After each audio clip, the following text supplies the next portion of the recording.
Yo, yo, yo, Bibbly, yo, hello to all you peoples out there watching Kenji's World. How you doing? Live streaming once again today, 17th of July, 2024.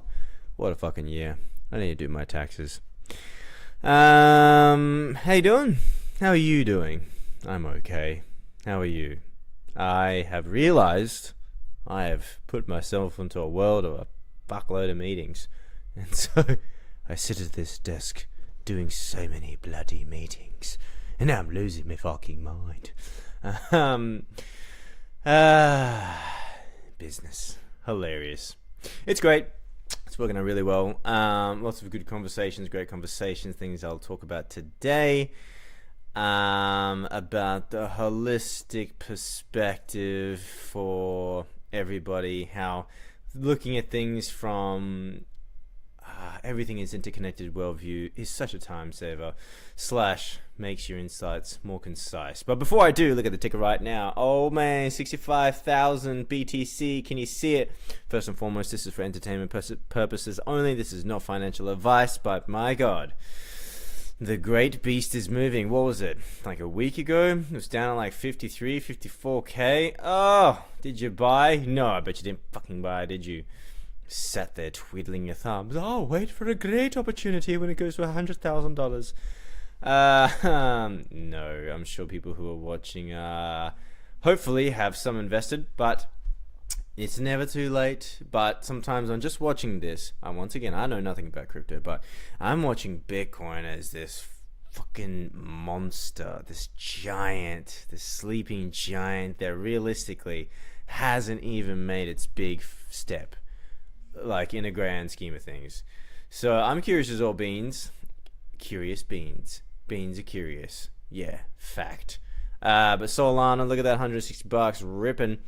Let's hope we get at least 3x on the old Sol. I love Sol. For those who know, have no idea, Solana, I think personally, is one of the best coins or cryptos that has brought more public mainstream adoption to a general community. I'm not saying to a absolute populace, but I think Sol has done a really good job for novices like myself.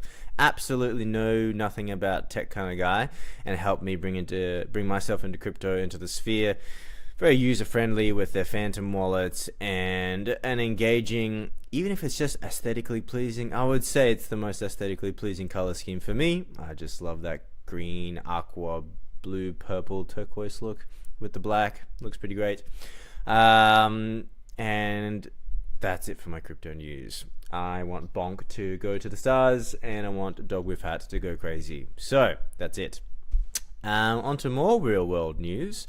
Tonight on Kenji's World, Kenji is looking back on his day and wondering what in the Lord happened. Well, if I was to sum it up, is how do you see the world?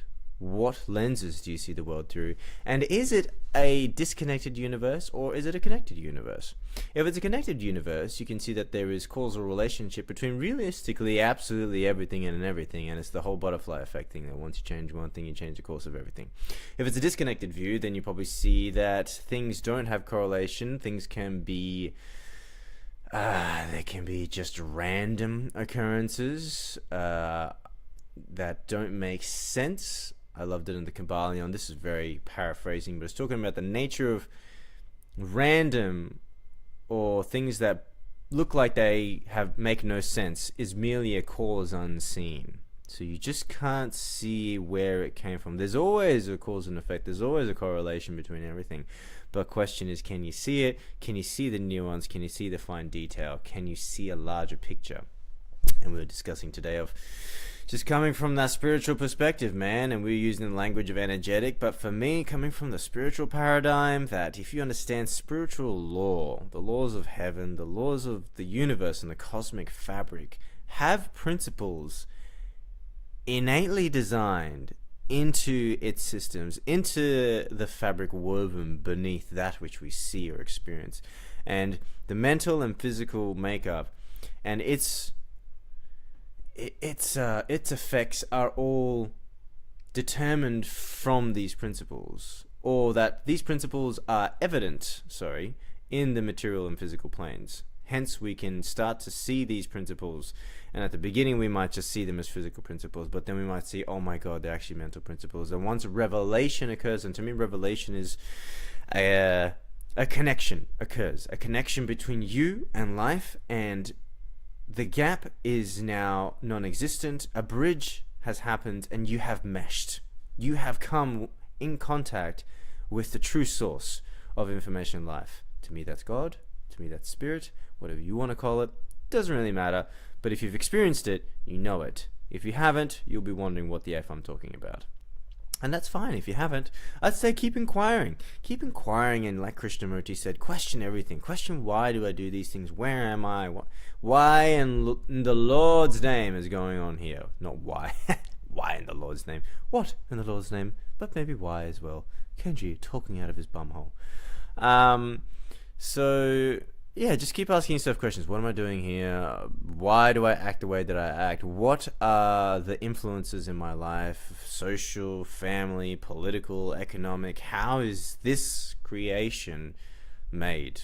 As in I or you that sits here experiencing the world now. And I believe that the more introspection you do, the more questions that you ask, sooner or later, the great grand essence of all things is always listening. And if you're keen enough, I believe it will grant you an experience that then makes sense of all the questions, or hopefully gives you some answers, or at least insights, and shows you something.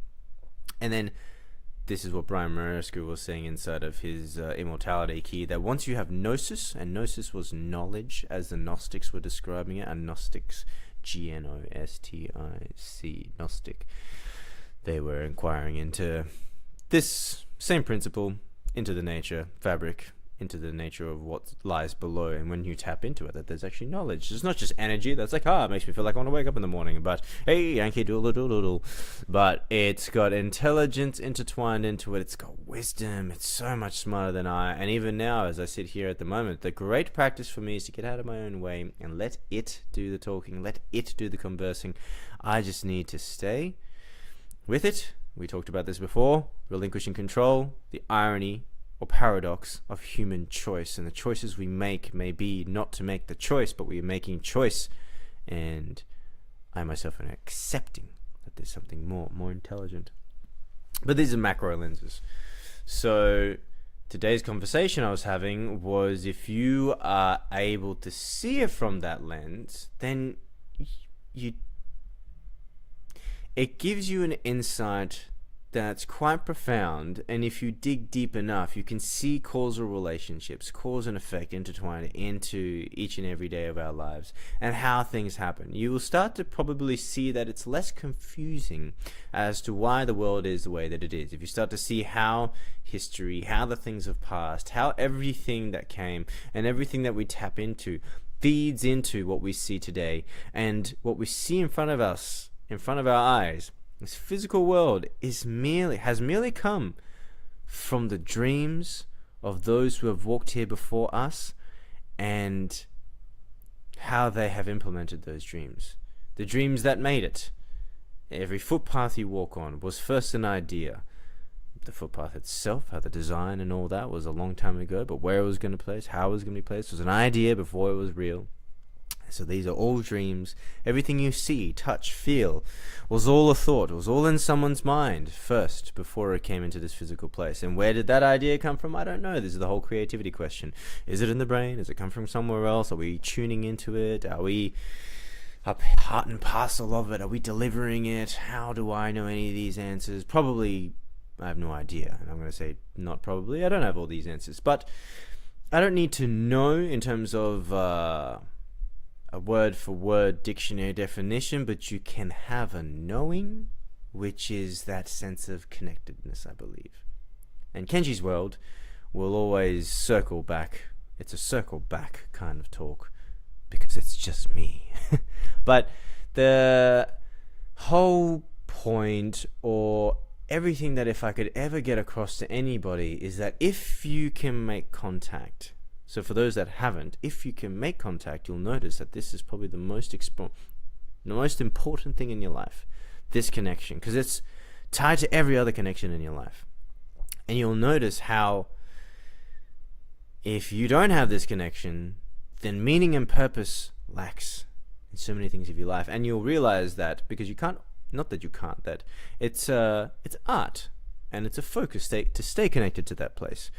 And you'll find, you must test it out yourself. These are hypotheses. You must put it to the test. That if you stay with that place, that life starts to have more meaning.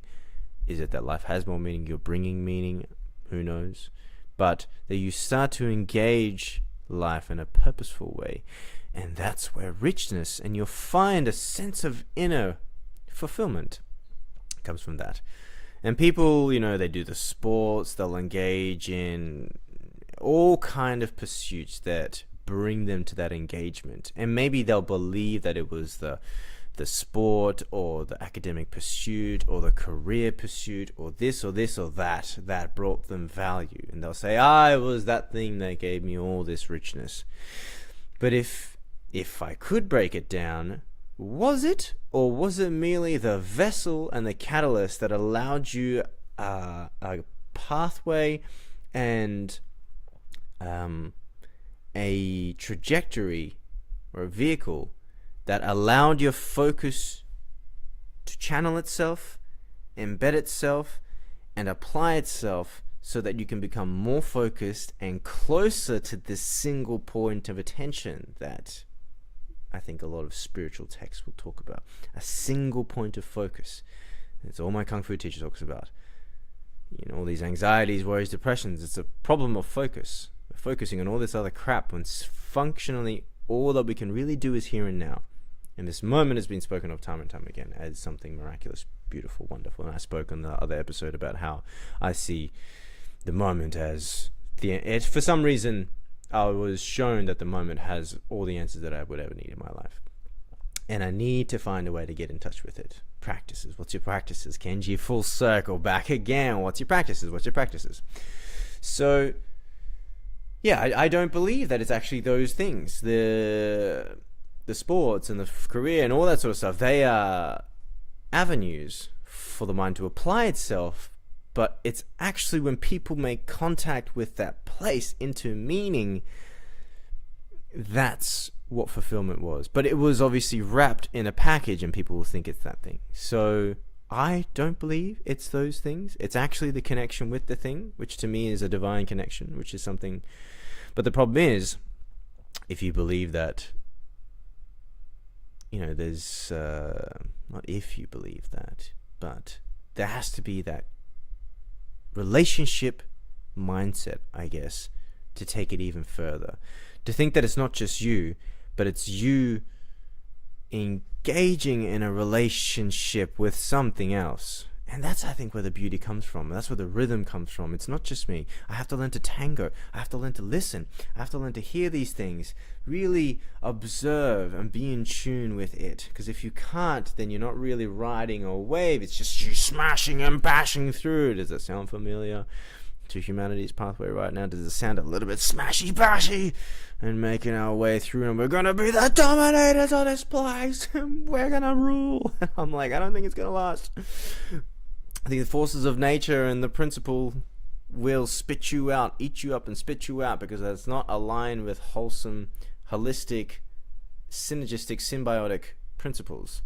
So if you're not, and this is what Martin Luther King was talking about, which I believe is true because I've heard his speeches, but it was a quote that I heard today, how he was mentioning that if man's law is not aligned with the laws of heaven, then there will be no justice on this earth.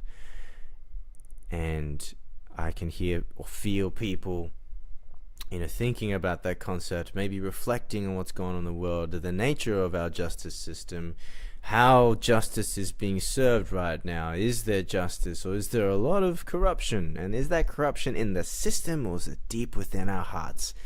Can we, I can say that I have in the past most definitely added to the corruption of the world.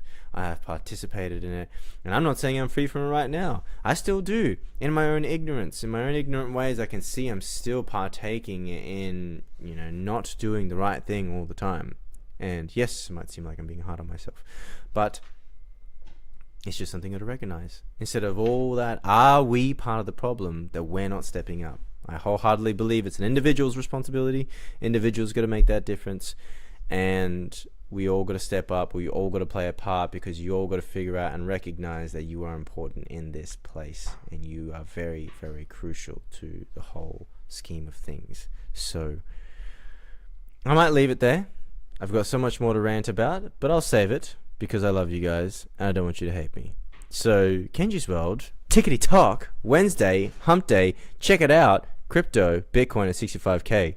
The beast is moving. Who knows what's going to happen? Until tomorrow, I'll talk to you then.